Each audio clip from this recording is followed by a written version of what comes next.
ABC Listen. Podcasts, radio, news, music and more. This conversation includes content that may be sensitive for some listeners. Gus Worland is a TV and radio host. He's worked on Triple M's Brekkie Show and on TV programs like Man Up on the ABC. Gus grew up with some deeply rooted ideas about what it means to be a man and to be a good bloke. But when Gus was just 10 years old, his dad left the family home for reasons that Gus didn't understand or even know about until he was a grown man himself.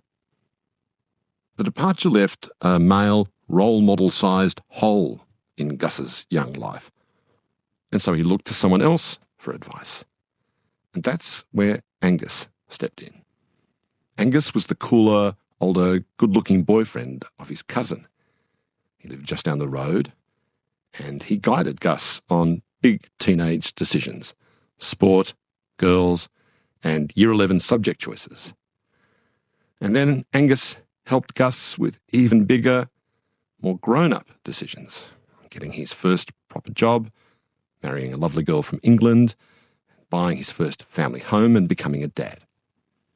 Angus had been a rock-solid constant in Gus's life, first as a mentor and then as a grown-up friend, until he too left Gus's life in a shocking and unexpected way. All the unresolved grief that Gus felt led him to almost spontaneously open a conversation one morning on Triple M. That began a national conversation. And it led Gus to dig deeper and deeper into his own understanding of what it means to be a strong man. Now Gus heads a foundation called Gotcha for Life, and he's just released a kids' book called Boys Do Cry. Hi, Gus. Great to see you. Thank you so much for having me.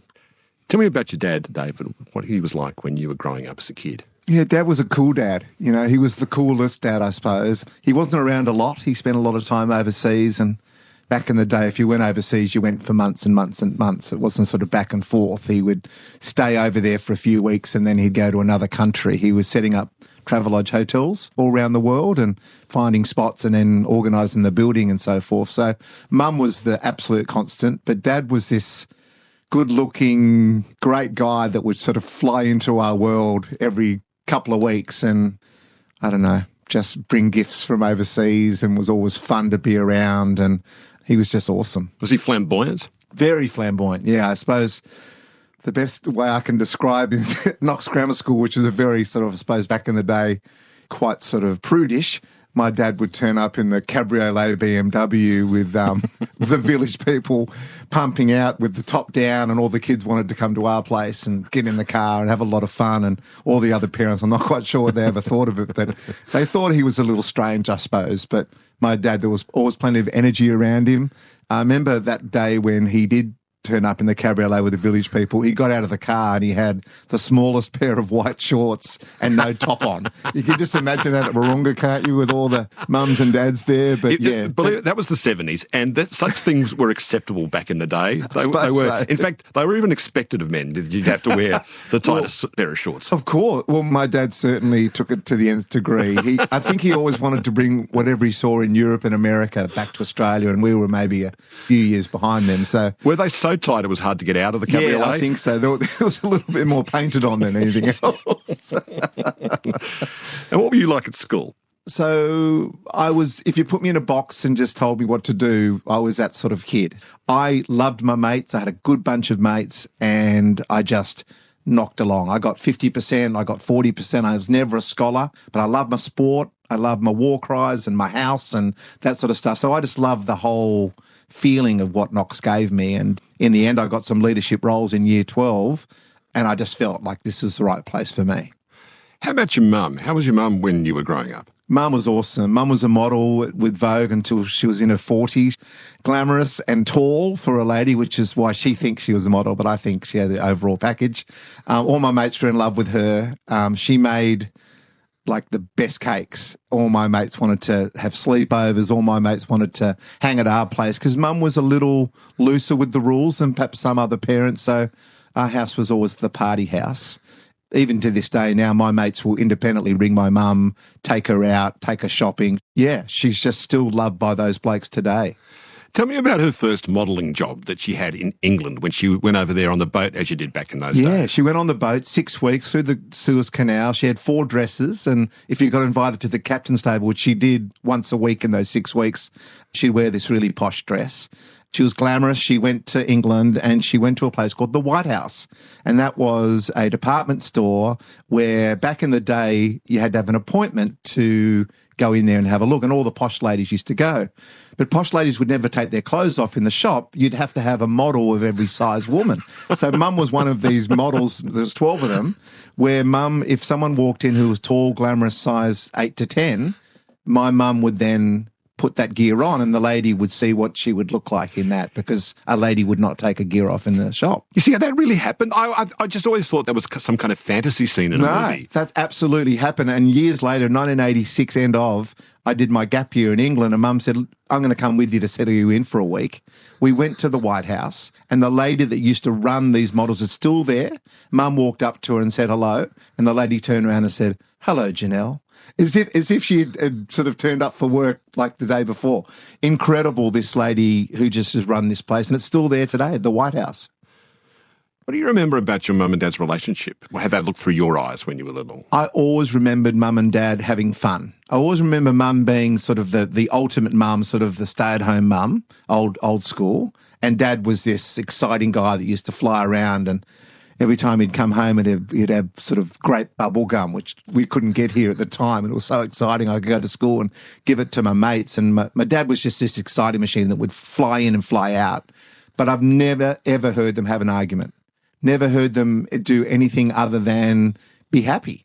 And that's why when everything sort of started tumbling one afternoon, that's why it was such a shock to me. Yeah, tell me about that day. So I walked home from school and I walked down the steps at home and I saw these cardboard boxes.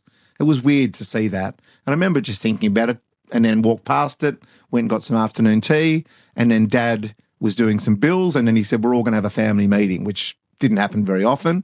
So we all sat down at the kitchen table and Dad said, your mother and I have got something to say. And it was my brother Steve, Mum and Dad and me. And they said, look, I'm moving out. Mum and I are separating.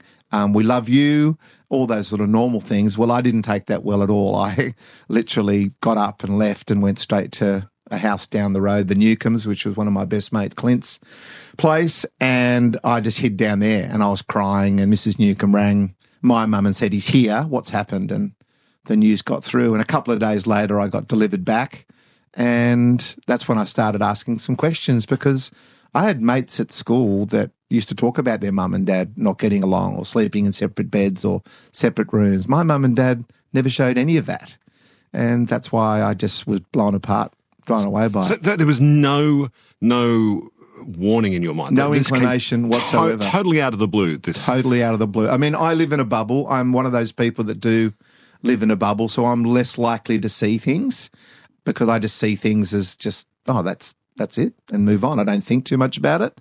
But I was absolutely gobsmacked. Did you ask them for explanations? Yeah. Well, I was shocked and saddened, and I wanted Dad to be around, and I wanted our family to stay together. So I remember going to school and talking to a couple of mates, and they were like, oh, that is a big shock to me, because our house was always the fun house, and they never understood that. So I asked Mum and Dad, and they just said, look, sometimes, you can't live together, but you love each other, so we're going to give each other space. Dad's still going to pop round. Dad'll be here once a week. So they sort of made it sound like it's not going to change too much, to be honest with you. So after a little while, I just got on with it. Was divorce unusual in those days amongst your cohort of friends and families? We're talking about 1978 here, so it was unusual. I think most people stuck with each other and perhaps had affairs or did other things, looking back on it now. But, 70s key parties, that sort of thing. Throw the keys in. Yeah. In the Fruit bowl. bowls. Yeah, all of that. All of that. Yeah, send the kids off to the movies or whatever. Yeah, do your best. And did he come around once a week like he said he was going to? He did. And my brother and I had this game where, what can we get from Dad this week? Because we knew that he felt guilty about it. And it's horrible now as a dad of three myself, but I had the best bike, the best footy, and the best jersey. Like, honestly, my brother corrupted me actually and said, we can make this work for us. And Dad would lob and we would then go, oh, Dad, and he'd take us up to the local sports shop, and we'd get the latest of everything and the latest and greatest. And my mates at school would just roll their eyes. How to blackmail your parents 101. This is brilliant. Yeah. This is good to know. Was there any awkwardness between your parents at that once a week dinner? Or they were friendly with it? That's the other thing that was Right. frustrating to me is that I used to go to mates' place for sleepovers or for the afternoon or whatever, and I could see the tension between mum and dad. I could see that amongst my mates. I remember walking past a mate of mine's once, and there was no double bed. There was 2 single beds, and I'm like, that's a little bit weird. And I could just tell the tension certain couples had, and I'm like, my mum and dad seem to get along so well. I just don't understand it. So up until that point, your role model of what it was to be an adult male was to be like your dad, to be this kind of fabulous person, a charismatic person that would swing in, dispense goodies, footies, bikes and what have you into your life. And that was, and to be affable and friendly and a bit glamorous too. Yeah, a bit out there. So his departure though, did that leave that kind of man-sized role model hole in your life? It did. We saw Dad every second weekend. He had a place in the eastern suburbs. We were on the North Shore of Sydney. So we'd see him and he would do his best to take us to a movie or to a footy match or whatever it might be. Just the day-to-day stuff. You know, Dad, we've got to think no mobile phones. Dad wasn't available. He was away a lot. Yeah, I just didn't have that person, I suppose, for a little while that I could ask real questions of. That's why I searched around for mates' dads and eventually found one in Angus as well. Did you find Angus or did he step in and find you, or did you sort of meet in the middle somewhere? Well, Angus was my cousin's boyfriend and he was a PE teacher. And by the time I got to year 10, which is a couple of years after Dad left, I did my work experience with him because I wanted to be a PE teacher because of him. So by then, he had done all our kids' parties, all my mates' parties. He'd taught us how to swim. Another charismatic, good-looking bloke who came into my world, and I just went, okay, I'll latch on to him as best I possibly can. And he always liked me, and I think he liked my attitude and so forth. So we became, I suppose, that little bloke in his life where he could look after. And, of course, then he became my cousin's husband. And then as we got older and older, he became even more important because once you ask someone for advice and they give you good stuff and you feel safe, you go back to the well. And that's what I did with Angus. And clearly a lot of love there, which is a wonderful thing to have. Was there humour as well? Was that a big part of your relationship with him? Yeah, I mean, my relationships normally tend to be humorous and taking the mickey and having a lot of fun and so forth. He always let me play that role, but when he dragged me back to reality, sometimes I needed it. You know, I suppose I didn't have that person that could say, hey, okay, enough of the kidding around. You know, let's focus now a little bit on what you're trying to do. And that was the first time I had someone like that really, you know, give me a little clip without actually physically doing it, just a little wake-up call every now and again to go, no, you're going off course. So within that, nonetheless, even though he could sort of admonish you sometimes, clearly there was something about his demeanour and his affection for you that suggested he was very approachable for advice. Yeah. What kind of advice would you ask for? So everything like a teenage boy goes through, like, I like this girl. Oh, yeah. How should I approach it? Can't stop thinking about her. Yeah.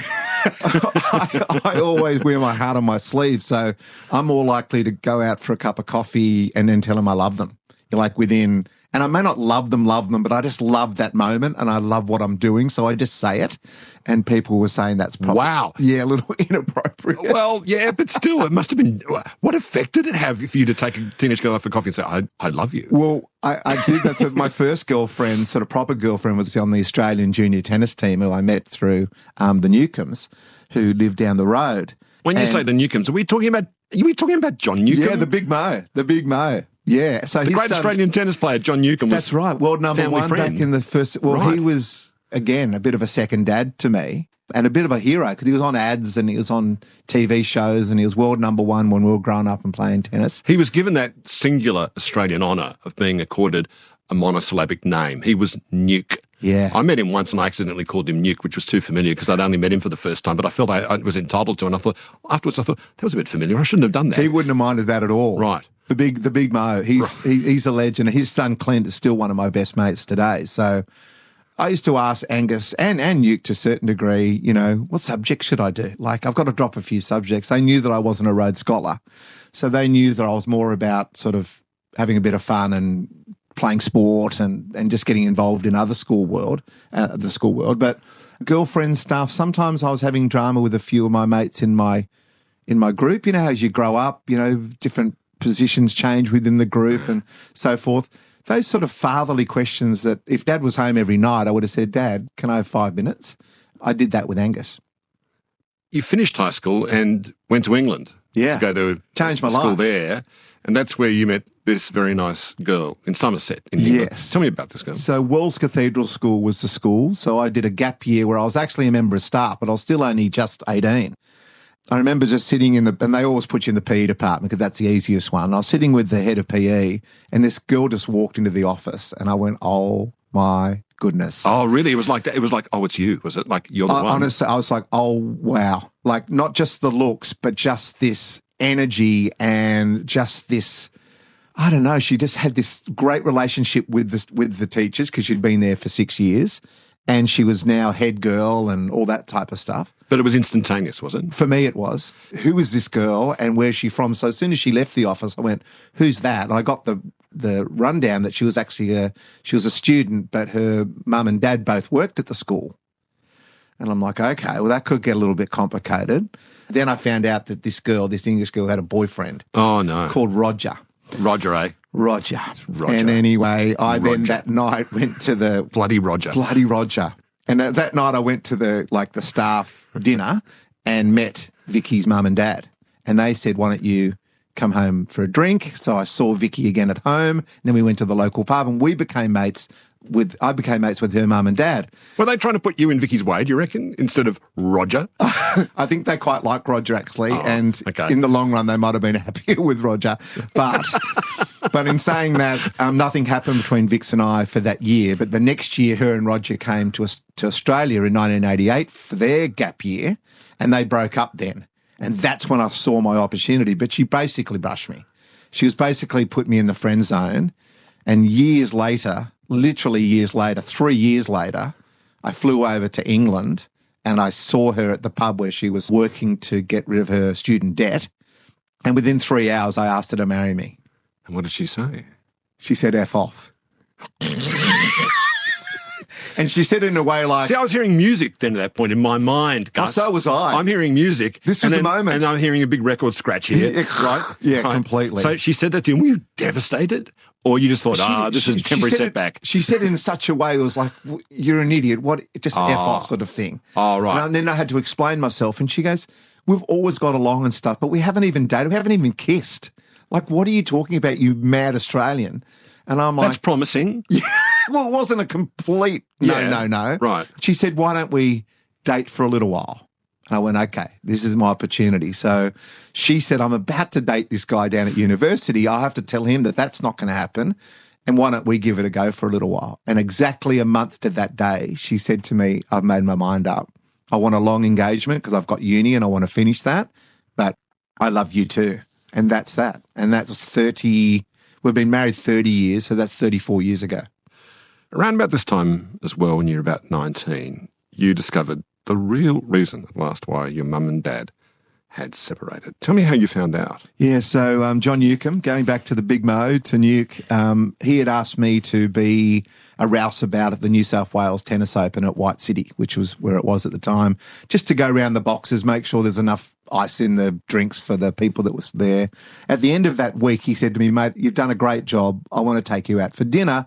And you can drive the Porsche home, because he had a Porsche. And I'm like, oh my God. So he could have a drink, he could take me out for a Chinese, and I could drive the Porsche home. So that's what we did. So we went to this restaurant in Crow's Nest and we sat there, and the dim sims arrived and the spring rolls arrived, the soy sauce and the sweet and sour sauce. And I'm so excited, about to tuck in. And he goes, you know your dad's gay, right? And that's the moment where absolutely everything changed for me, because I thought it was the start of a joke. Because Nuke was always a bit like that. But then I looked at his face and I went, he's being serious. So I didn't touch the meal. I got up, I walked outside, and then Nuke followed me out. And I said, Nuke, you just need to take me home. So he drove the Porsche home. I sat in the seat and I asked him some questions. And what I asked him was, well, how do you know and why don't I know? And he goes, well, everyone knows. It's obvious. And all your mates have asked me to be the person to tell you because we think it's unfair that you don't seem to know. And if you did know, we're wondering why you wouldn't want to talk about it. This was the 70s, and to be driving a cabriolet while the village people are playing wasn't the kind of cultural signal then as it is now, is it? So I suppose... Well, I also think I wasn't the sharpest tool in the shed either. Like, my mates were working it out in the 70s. By the time I found this out in the sort of mid to late 80s, I certainly should have known. All my mates knew, my girlfriends knew. The rule was that if I went to my dad's place, I'd have to phone beforehand. And I remember one time I didn't do that. And Dad had a beach house at Whale Beach, and I was with my girlfriend, Jackie. And I said, I just want to swim in the pool, just get the salt off before we jump in the car and drive back. I said, let's just go up to Dad's. So she went, yeah, no problem. So I walked up. There was 20 blokes there, all having a great time, all having a laugh and whatever. And I jumped in the pool, and Dad came in and said, oh, what are you doing here? I'm like, oh, yeah, I just want to wash off the salt. And that's when Jackie knew. And then Jackie then talked to my mates, and I think that's when it all started, that Nuke was the one that had to tell me, because they probably realised then that I didn't have a clue. Did you go then to talk to your mum about this? So I went straight home, went straight to Mum and said, Nuke's just told me that Dad's gay. And her face dropped. And I said, does Steve know? And is it true? And Steve being your brother. Steve being my brother. Right. She said, yes. I said, well, let's get him. So he drove up, and we sat there literally for 5 hours that night asking every question. Steve had found out years and years earlier and hadn't said anything to me. And when I said to them, why didn't you tell me? They said, look, you were flying. Things were going well for you. We didn't want to throw up another hurdle. Your relationship with your dad was good. So what year is this we're talking about? Because this is into the 80s. The year is really kind of important with this issue. So we're talking 88. So we've had the AIDS crisis and the panic around that. So although people might be listening to this thinking, well, what's the big deal? It was a big deal, and it was complicated by all these other things going around at the time. Yeah, that's right. It shouldn't have been complicated, but it was. We wish it was like it is now. But back in the day when Dad left Mum, that was illegal, what he was doing. And I just had so many questions. But at the end of the day, I needed to talk to Dad. And where was Dad? He was in Los Angeles on his way to Vegas. So the next morning we woke up, didn't get a lot of sleep. Nuke was at the door, and Nuke had a deal with Qantas where he had contra deals where basically he did stuff for them and he gave them free tickets. So he gave me a business class flight that afternoon to LA, Vegas to go and see Dad. So I packed a bag and I went to the airport. 2 days. And just to be clear, are you really upset about him being gay or just not being told? I'm not upset at all about him being gay. It answered a lot of questions for me because Mum and Dad were so happy. So I went, okay, well, that's why. Just being kept in the dark. Yeah, it just felt a little dishonest, isn't it? Not telling. They did it for all the right reasons, but I don't think I would do that to my situation now. So what happened once you got hold of your dad in Las Vegas? I got there a night early. So I had a great night in Vegas initially. And, of course, I looked bigger than I was. So I wasn't 21, but I still had a night on the sauce and having a bit of fun in Vegas. And then the next morning, I knew Dad was arriving at Bally's Hotel at 10 o'clock in the morning. So I just sat at reception. And this big, long stretch limo turns up, and Dad and Ian, who's Dad's partner and still is my dad's partner, get out of this car. And Ian's 6'7". He's an absolute champion. I love him. And he's been a big part of understanding all of this because he's such a great partner for Dad. But anyway, I just stepped up and walked out, and they're like, what are you doing here? Oh, you hadn't told them you were coming? No. Well, back in the day, you didn't have the mobile phone, did you? So there was no way of getting hold of them because they were travelling and I was travelling. And they said, what are you doing here? And I lied. I said, well, Nuke said I did such a good job at the New South Wales Open. He's given me this trip to America. Preposterous. And they seemed to cop that. So I was like, okay. Yeah, right. And then I went, when am I going to talk to Dad? Well, I just didn't have the guts. I couldn't get the words out. So for 2 days, I was in Vegas having a ball, and Ian and I would go out at night. By then, my brother phones my dad, tells him the truth, and my dad's sitting there waiting for me to tell the truth, but I don't know any of this.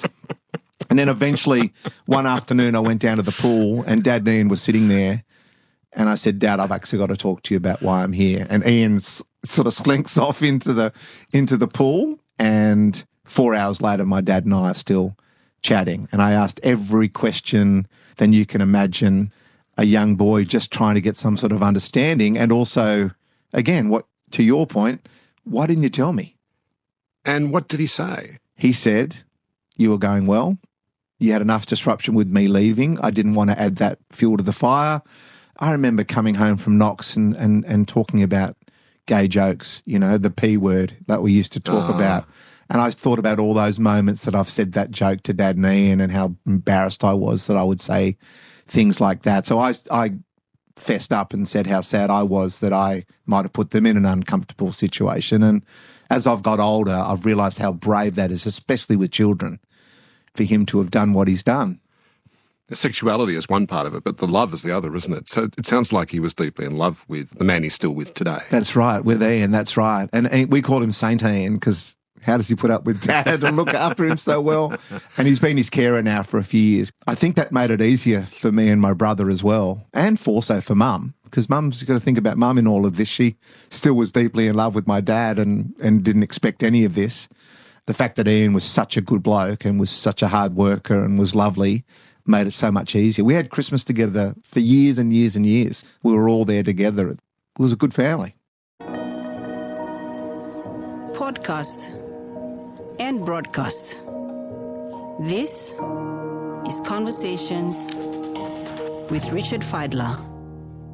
So you were telling me after you met this woman, Vicky, you'd kind of instantly, madly, crazily fallen in love with her. Yeah. She told you to, whoa, slow down, cowboy. She said we better go on a date before we go and get married. Yes. That all happened. It all happened. You got married to Vicky, and you're still married with her today. When you introduced Vicky to Angus, what did Angus think? The man who was acting as your mentor in the absence of your dad. Yes. Well, Angus knew about her before he met her. So I used to rabbit on apparently a lot more than I actually remember about Vicky when I was back in Australia and she was in England. And I used to write to her the old aerograms one a week. And Vix has still got them now. She's got them in this little cupboard at home and she brings them out every now and again. The old aerograms on the blue paper, those ones. That's it. Yeah, they were lovely. Lick, lick, and away you go. They're very romantic, way more romantic than a bloody email. I think so. Yeah. I think so. But it would take a week or so to go. So I'd write one a week just giving her an update on what's happening in my life. And she would write maybe once a month or two. So she wasn't quite as committed as I was. But I used to talk to Angus about her and say, there's this girl, blah, blah, blah. But I talked to all my mates, apparently. They tell me later that when I broke up with a girl in Australia, they said, are you now going to go and be with Vicky? Like, is this the time? And I'm like, what do you mean? They go, you rabbit on about it all the time. It's time for you to get your ass over there and make it happen. So that's where sort of eventually my last push was there. And Angus was a big part of that, as my other mates were. But Angus used to always say to me, it's important to get your life together, before you completely commit to all these things. So he was a little, not quite as full on as I was, but once he met her, he liked her straight away. He called her the English nanny because she nannied some of his kids a little bit later, and they all got along so well, and they loved her, and they loved her sort of being a teacher. They weren't in love with her as much as I was, but they certainly loved her. So you got married, you and Vicky got married. Yep, 1994. 1994. Started your own family. Was Angus proud of you becoming a dad? Very, but he was even more important in the lead up to that. It's because we had actually took a long time to get pregnant. We had 8 pregnancies for our 3 children. We lost twins twice. So he was a big part of helping me get through that. How do you help someone get through that? Well, just listen and say she'll be right, and to be there for me when I needed to have a bit of a cry and a cuddle at work, really. I mean, by that stage, I was working reasonably close to him. I was about to start working nearly full time, but he was just there. And when Jack eventually arrived in 2000, he knew what we had gone through, and just having an arm around you or someone to listen to when you're in a stressful job and everything's just getting a bit too much, to walk into a boss's office and say, this is what's happened. It's really comforting to have someone that has got your back.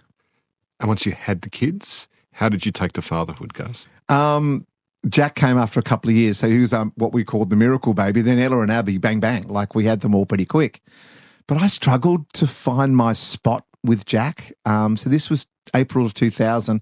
I reckon it took me 6 months to actually work out, does he even like me? Does he want to be around me? Like, he was so clingy to Mum and he just wanted to be fed all the time. And But that's what fatherhood is. Babies don't even see you as dad until they're about at least 9 months old. You do something funny and make them laugh, and that's great. But they don't even see, their personalities are almost melded with their mothers. No one told me. Right, no one told me. right. Everyone just said that your life's going to be amazing and this is going to be wonderful. And it was, because we had this beautiful little boy who Men are really bad at passing on that info, that crucial info about early fatherhood. You either get, it'll be magical, or you get, mate, welcome to phase 2, shitty nappies. That's all you get. Yeah. You never get men don't pass on the truth of it. Well, I'd like to pass that on now, and you can help me with it, that it can be tricky. And you do a lot of to people, it's awesome, it's great, but it's like, I haven't found my spot. And then Vicky said to me, why don't you take over when you get home, take him up and have a bath or a shower, and then you can have your little time when you're putting his nappies back on, getting ready for bed. I'll get the bottle right. That's like a 40-minute period. That became Jackson my time. And one of my most favourite photos I've still got at home now is him on my chest, sitting in a bath. Well, I'm a big fella. I never fit in a bath. So my legs are a little bit off and up the wall and so forth. But he is on my chest and he's looking straight at the camera, and so am I. And I'm like, that is the perfect moment where I went, this is my role for now. And then as he got older, he loved his sport and he loved all the teams that I supported. So I remember taking did he have a choice in the matter, though? He had no choice in the matter. He's just switched from Hawthorn to the Swans, which has disappointed me because that's exactly what he should do. He goes, I'm a Sydney guy, but I'm like, but we're a Hawthorn fan because Dad was from Victoria. But he's stuck with all my other teams. We've got a great love for the Roosters, great love for Liverpool Football Club in England. And I remember taking him to the Roosters in his car seat. So I took the car seat out and carried him into the Sydney Football Stadium and plonked him on the seat, and we watched a game between Penrith and the Roosters. So that process of communist-style indoctrination, like that struggle session you put your infant son through, has really worked, and that helps cement the relationship. Except for the Swannies, but I can sort of understand the Swannies. They've been successful, and I can see the love for the Bloods. So you're relying on your mentor, Angus, that slightly older guy than you are, for all that advice and support. And how about your dad? Were you still going to your dad for advice and talking to him? Dad wasn't that type of dad. Dad was more of a, let's go out and have a nice dinner, and, we didn't talk very deeply and stuff. And I had enough people for me to be able to do that with. So when I saw my dad, I just wanted to get a bit of his energy. I just wanted to get a bit of what he'd been up to. And did he tell you about how he had realised he was gay? Yeah, that was one of the first questions I actually asked, because I said, Dad, you're 27 years old at the time, you got 2 kids, you're in Tokyo, Mum's there looking after the family, you're setting up hotels, you come home from a business meeting and you tell Mum that you're gay, and how are we going to deal with this? Like, how did you know that? Because it would have been easier just to have those affairs on the side and live a, normal, in inverted commas, life. And he goes, well, I was never going to do that, not for your mother or for myself. But he was in Manila one night, and they were looking at a particular spot to put a hotel up, and he was at another hotel at a bar. And he said that there was a really good-looking bloke on the left-hand side of the bar, and there was a lovely-looking lady on the right-hand side of the bar. And he thought that he could be with either. I mean, let's take away a moment that I'm his son, and I'm at home with his wife and my mum. But that was what he was going through, and he ended up with the man. And that was the moment where he said, I've got to be true to what I am now. And when he told Mum, my mum said, you have to talk to your mum and dad, and you have to talk to my mum and dad. So they flew them over to Tokyo, and they sat on the dinner table, and they had dinner, and then Dad did the ting, ting, ting. I need to say something. Now, can you imagine? You're about to stand up and tell your mum and dad and your in-laws that you're about to leave and you're gay. And this is the 70s. Like, the bravery to do that and to live the world that he wanted to live. So the reason why he hadn't told you, he was absolutely spot on. There was no cowardice in not telling you. No. Because he was ready to do that with the parents and the in-laws.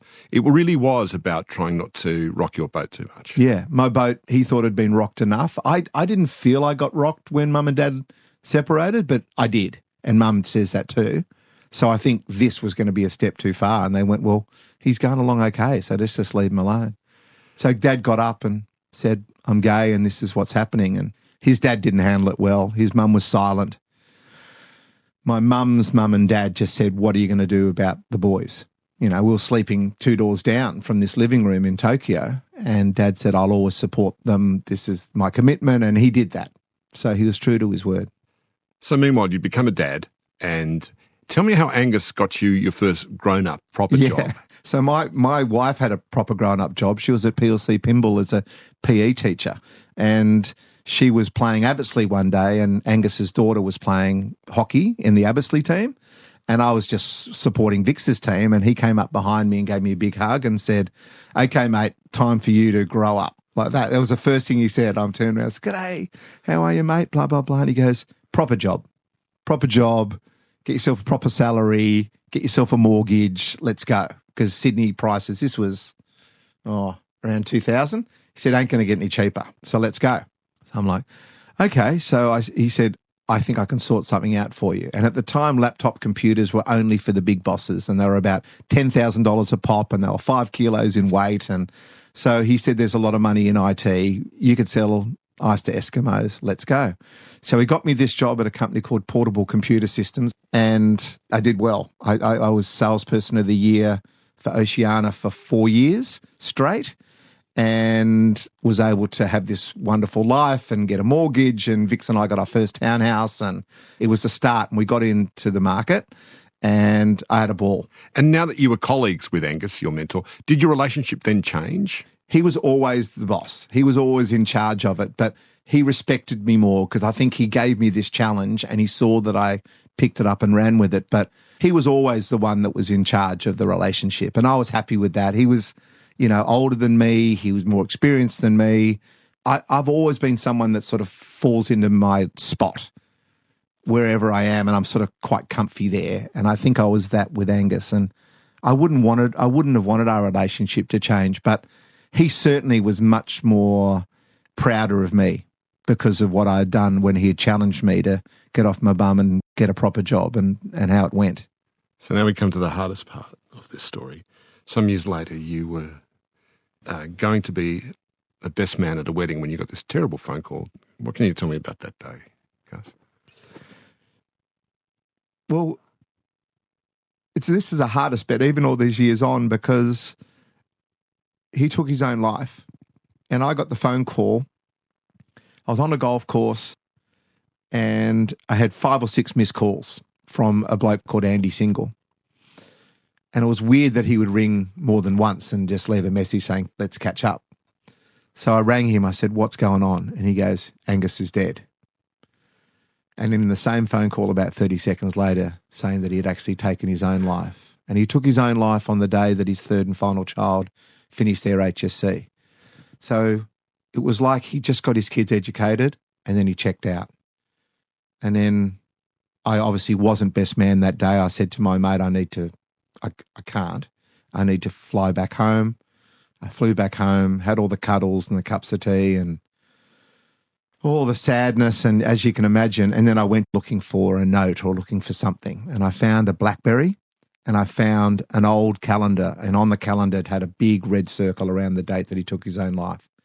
It was like he was just wanting to get to that date, and 1,000 people at his funeral, a week later, every single one of us would have done anything for him. He was always your go-to guy. He was always the bloke that would fix everyone else's issues, and he couldn't stick his hand up and ask us for help. Was everyone at that funeral as bewildered as you were? Stunned. I was going around asking, why didn't someone pick up on this? And then now, of course, all these years on, I realise that men wear the mask so tight that it's actually the ones that are the happy ones are the ones you have to worry about. So no one else had seen any sign of this? I was working for him in Toshiba, UK at the time, so I hadn't seen him for 2 years. But we used to speak on the phone. And every time I had a deal that I needed to get done, I'd ring him or send him a fax and ask for his advice. And I never saw anything. You'd been sharing the most intimate details of your life with him. Had he done that with you, though? Never. He was always never an issue, no problems, she'll be right, old school, He never showed me the pressure that I now know that he was under, and a lot of stuff that had happened in his life beforehand, trauma type stuff, he'd never shared. He was like a Superman. He was like a normal person with a cape to me. If you'd seen him having a bad day, would you have asked him? Oh, for what's sure. going on? Did you get a sense from him that not to go there, or No, it just bounced right off him? Just that she'll be like, he goes, thanks for asking, mate, but it'll be all right. You know what it's like. And he'd be old school in terms of the way that he would just, flip it off. Because it was so unexpected, was there a time when you thought there might have been foul play? I went to the police. First thing I did, after I went to the family to have a cup of tea and just to show my face, I went to the local cops at Pymble. It's shut down now, that cop shop, but I went in there and I said, you need to investigate this. And the bloke said to me, what are you talking about? I said, friend of mine went through the store and he said, I know all about this. He said, let me give you a little bit of truth. And he put his arm around me, this old sergeant, made me a cup of tea, and we went into a room and he said to me, mate, this happens all the time. We lose 7 blokes a day every day, 2 women every day. I had no idea. And the attempts of suicide in Australia, I had no idea. There's one every 8 minutes. I had no idea. I was living in my bubble. And as far as I'm concerned, Angus was absolute Superman. I didn't know he had any kryptonite. So, but I learnt that lesson that day, that it wasn't foul play, and he explained it to me. And then just, have lived with it for years and years and years until I did something about it later. In all honesty, were you angry with him for doing that? Oh, absolutely. I was used to shout and scream at the sky, call him all sorts of names. How dare you? You're gutless. You're this, you're that. Like, I had no idea. I was just angry and sad. And maybe you never get over being angry and sad about that either. I mean, you have all these other feelings, but maybe you never get over that. It's a hard one for me because I've learnt so much now doing Gotcha for Life about the state of mind of a lot of people. I've spoken to a lot of people that have tried to take their life and they're still with us. And they're just not themselves. They're completely blinkered to there's no other way out. So I don't blame him anymore. I'm not angry with him anymore. I'm just sad because so many grandchildren have been born. It took my cousin 10 years to find love again, and she's now blissfully happy, which is fantastic. She's found someone. But just the devastation amongst the family and the community. He was loved not just by me, but by so many. And alongside the anger, did you and all those other friends of his feel guilt too? Oh, for sure. I did. I was thinking, imagine if I was here. Maybe he would have talked to me. Maybe I was the one that he would have chatted to. That went through my mind for years and years and years. But, that type of thinking is very difficult. It won't make you move forward. So I've dropped that way of thinking now. When did you finally open up about this, about Angus's death? It's about 6 years later, I got into media. My best friend is Hugh Jackman, and he started a production company. Your best friend is Hugh Jackman? Yeah, we met at kindergarten. Jacko was starting a production company with Deb, and he said, why don't we do this show called An Aussie Goes, where I send you in with the Barmy Army cricket supporters, and you can live through their eyes through an Ashes series. So I was like, mate, if you can swing this, let's go. So we got a show called An Aussie Goes Barmy Up. And that changed my life. So I was promoting that show, and the boss of Triple M was in a taxi between the airport and the radio station. And he said, this bloke can tell a story. I need a new Sydney breakfast show, and I want him to be in it. And I did 10 years brekkie. So how did you bring that story of Angus to your listeners one day? So 6 years in, you'd know exactly what I mean. You've got great producers helping you here on this show. I had great producers on the Brekkie show, and I just went to one of them one morning and said, I want to talk about something a little bit outside of what we normally talk about. So for us to turn on the mics at 8 o'clock one morning and for me to tell the story of Angus and the sadness and to show that sort of vulnerability. How did you do that, though? How did you find it within you to do that? Because it took me 6 years. Yeah. It took me 6 years in getting drunk on every anniversary and then not trying to think about him other than that. And eventually I went, no, I want to talk about it. And Matty Johns at the time and Mark Guy, my 2 co-hosts, they went, let's go for it, because normally my role was to have the Mickey taken out of me. I said, boys, this is not the topic, right? This is not that day. And they all sat in complete silence. So I spoke about 3 or 4 minutes. We went to a break and then all the lines just lit up. And we have 30 lines into the show and every single one was flashing. And they were all saying, I want to tell my story. Gus has given me permission. So for 90 minutes on commercial radio, we didn't play a song, a traffic report, a commercial break or a news break. We just went 90 minutes of Sydney going, this is what happened to me. And these were stories from people who'd lost someone? Yep. It was like, this is what happened to my dad. This is what happened to my cousin. This is what happened at my local footy club. And then I drove home that day exhausted happy that I'd brought it up, but like, I wonder how many other people are out there worrying alone. And my wife said to me, well, if you had 90 minutes on just your show, imagine how many other people are out there. So that's where the Man Up idea came from on the ABC, where we challenged masculinity, and we did a 3-part doco. And that's when my real passion started for what can I do to get the suicide rate down to 0. And what did you learn from doing that show? Well, I learned that there's a lot of us that don't quite know how to have the conversation that we need to have, which is finding someone and building a relationship with them so you can have a warts and all conversation. We've got so many relationships and mates in Australia where we're happy to have a beer and watch a game or have a barbecue, but we never go deeper than that. And there's a lot of men out there in particular that don't have a relationship where they can feel they can talk to someone, warts and all. And we need to build that emotional muscle to do it. That's what I learned. And I also learned really quickly that we've just been told to man up and shut up.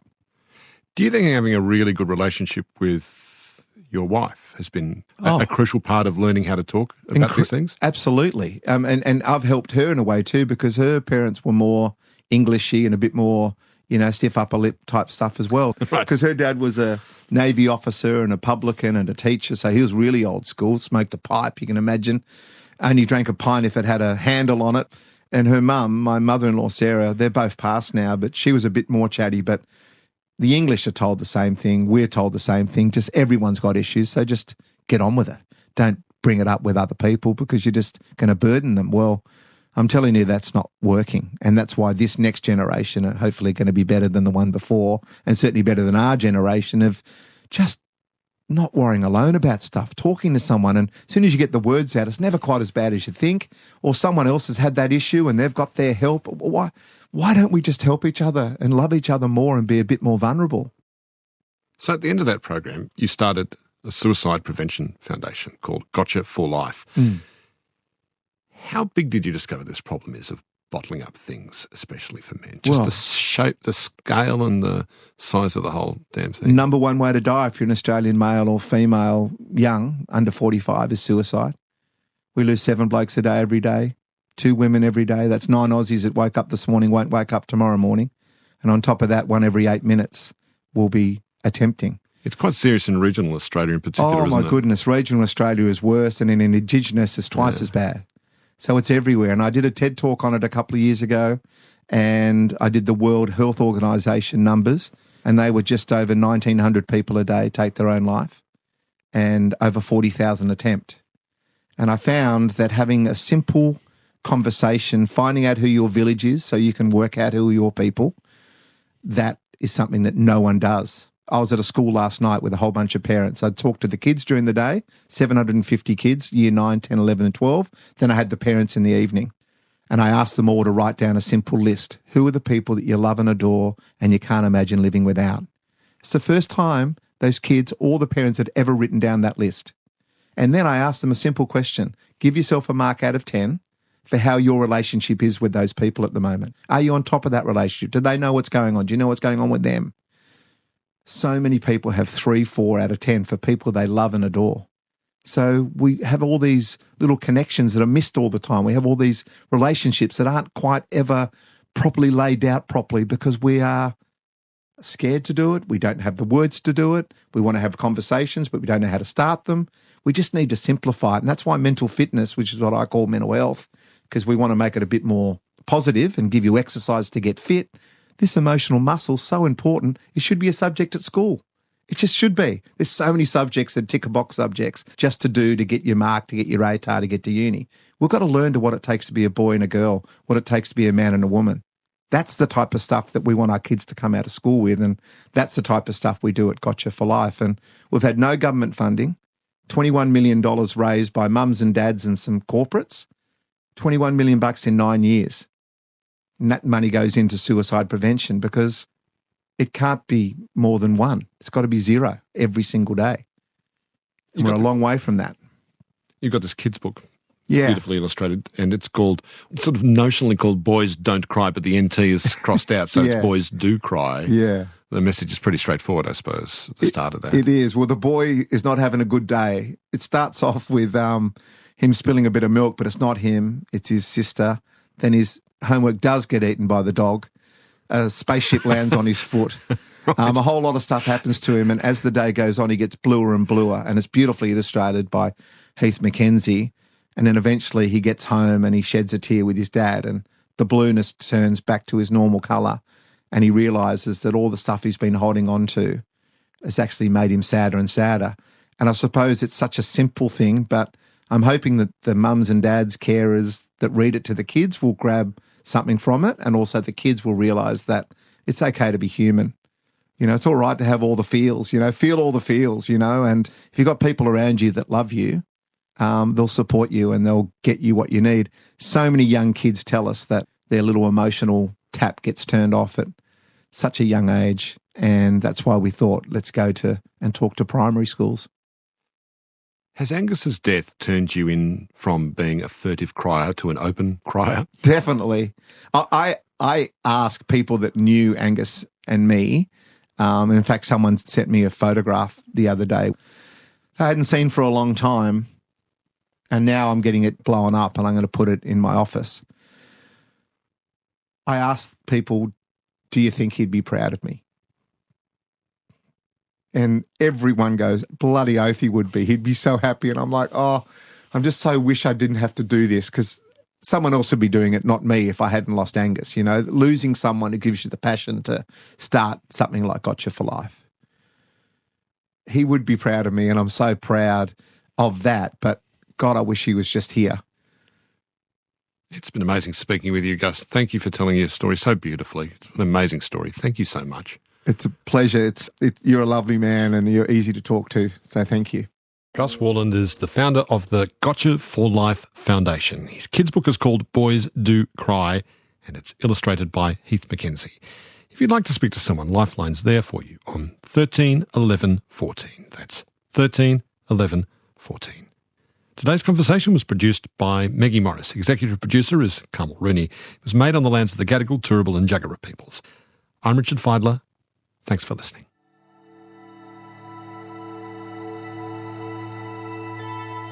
You've been listening to a podcast of Conversations with Richard Feidler. For more Conversations interviews, please go to the website abc.net.au/conversations.